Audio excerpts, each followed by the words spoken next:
हाय दोस्तों, नमस्कार। मैं अशोक धारिया। आज मेरा मूड कह रहा है कि एक निर्गुण गाऊं आपके सामने। अक्का कर बराई राई हो, अक्का कर बराई राई, पाई पाई जोड़ के उड़ जाई सुगनवा एक दिन पिजड़वा के छोड़ के। उड़ जाई सुगनवा एक दिन पिजड़वा के छोड़ के।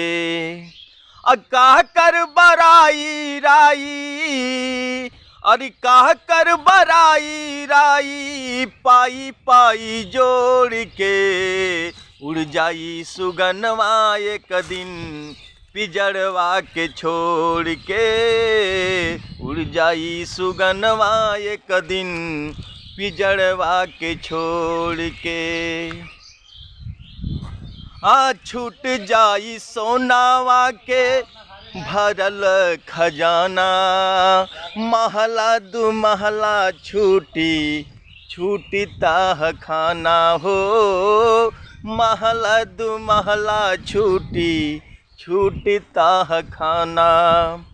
छूट जाई सोनावा के भरल खजाना, भरल खजाना, महला दू महला छूटी छूटी ताह खाना।